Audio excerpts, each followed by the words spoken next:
So today we're diving into the life philosophy of Warren Buffett. And look, this isn't about how to pick stocks. It's about something way more fundamental. It's this one powerful idea he uses for everything, not just his money, but for building a genuinely successful life. And that idea? It's all about compounding. Okay, so when I say the word billionaire, what pops into your head? Seriously, picture it. I'm guessing it's something like private jets, maybe some mega mansions, right? That classic image of just over-the-top wealth. So yeah, on one hand, you've got that expectation, total excess. But then you look at Warren Buffett's actual life, and it's just completely different. It's almost unbelievable. The guy still lives in the same house he bought way back in 1958 for about 30 grand. He grabs breakfast from McDonald's. And you gotta understand, this isn't just him being cheap. No, it's way deeper than that. It's a whole philosophy, and it's all designed to sidestep a really common trap. And that trap is what we're gonna call the modern success trap. Honestly, it feels like Buffett's entire way of living is basically engineered to avoid this one specific thing. You've probably heard of this, or maybe even felt it. It's called lifestyle creep. You know how it goes. You start making more money, so you start spending more. You get a bigger house, a nicer car, more commitments. You're hitting your goals, which is great, but somehow you just feel busier. It's like you're on this hamster wheel, running faster and faster just to stay in the same place. And it doesn't exactly feel meaningful, does it? So this gets us to the really wild idea at the core of Buffett's whole worldview.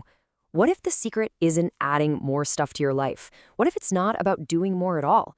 What if it's actually about strategically subtracting things, clearing out all the noise so you can focus on the very few things that actually matter and grow over time? And that idea is what this is all about. Buffett's compounding principle. Now, everyone knows he's the master of compounding money, but what most people miss is that he applies that exact same logic to, well, everything else in his life. So let's just redefine that word compounding for a second. Let's talk about life compounding. What is it? It's this simple but powerful idea that tiny, consistent habits and what you learn and the people you build relationships with, in your own character, those little things over decades will grow exponentially. It's definitely a long game, no doubt about it. But the payoff? It's absolutely huge. And I mean, he takes this to a whole other level. Get this. Buffett apparently spends up to 80% of his day just reading and thinking. For him, learning isn't a hobby. It's not something he does if he has time. It is his job. That's the engine that powers everything he does. And he said it best himself, right? Knowledge builds up like compound interest. Think about that. Every new thing you learn doesn't just add one more fact to the pile. No, it connects with everything else you already know. It multiplies it. And over time, that creates this unbelievable intellectual advantage. Okay, so that's great, but how do you decide what to focus on? With all the options out there, what's worth your time? Well, that's where the most important piece of the puzzle comes in. It's the mindset that underpins everything else, the inner scorecard. Look, most people, and let's be honest, this is probably us a lot of the time, we live by an outer scorecard. Our success is all about what other people think. Do we get the promotion? Do people like our new car? We're chasing praise, status, external validation. But Buffett? He's playing a totally different game. He uses an inner scorecard. He measures himself against his own standards, his own values. And that one little shift, man, it is a total game changer. It's how you escape the miserable trap of constantly comparing yourself to others. And he has this brilliant, kind of funny thought experiment to make this crystal clear. He asks, would you rather be the world's greatest lover, but have everyone in the world think you're the worst? Or would you rather be the world's worst lover, but have everyone think you're the best? Right? Your answer to that question tells you everything you need to know about whether you're living for the audience or for yourself. Okay, so this inner scorecard thing sounds great in theory, but how do you actually do it? If you're going to live by your own standards, you have to get really, really good at protecting your time and your focus from all the noise. And for Buffett, that protection comes from what he basically calls a superpower, just saying no. He's got this famous method for it. It's super simple, but also kind of ruthless. It's called the 5-25 rule. Here's how it works. Step 1, you list out your top 25 goals. You know, things you want to accomplish in your career or your life. Step 2, you go through that list and you circle your top 5, the absolute most important ones. Now here's the twist. You look at the other 20, and you don't just put them on the back burner. No, you make them your avoid at all costs list. They are now your enemies. And here's the genius of it. The real danger isn't the dumb stuff you know you should avoid. The real danger is goals 6 through 25.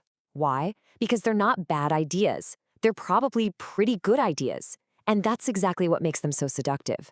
They're interesting enough to steal your time and energy, but they're not the things that are actually going to define your success. They're the biggest distractions of all. So let's put it all together. You've got the inner scorecard telling you what matters, you've got the superpower of no to protect your focus, and you've got this daily habit of learning. What does that actually create over a lifetime? Let's zoom out and take a look at the results of actually living a compounded life. I mean, this really lays it all out, doesn't it? It shows the two completely different paths you can take. On one side, you've got Buffett's way. A modest house, a simple, consistent routine that leaves tons of room for thinking, and a super long-term view on everything.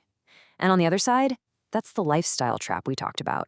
Constantly upgrading, a calendar that's just packed and frantic, and always chasing the next short-term thing. They're just fundamentally different ways to operate. And the benefits of living this way, they're so much bigger than just money. I mean, sure, financial freedom is part of it, but it's really about getting rid of all that mental clutter. It's about reducing that constant decision fatigue we all feel. It's about having the actual time and space to build deep, real relationships. At the end of the day, it's about building a life that you've designed around your purpose, instead of just constantly reacting to whatever pressure comes your way. So what's the ultimate goal here? What's the real win?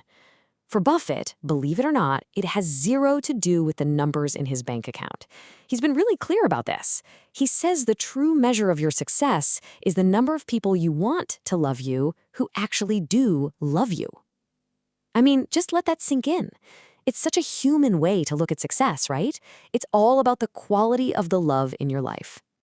And so that really leaves us with one big question to chew on. It's a question that gets right to the heart of that whole inner scorecard idea. Are you building a life for the gallery, for everyone watching on the outside, hoping for their applause? Or are you building it for the one person whose opinion really, truly matters in the long run? The person you see in the mirror every single day.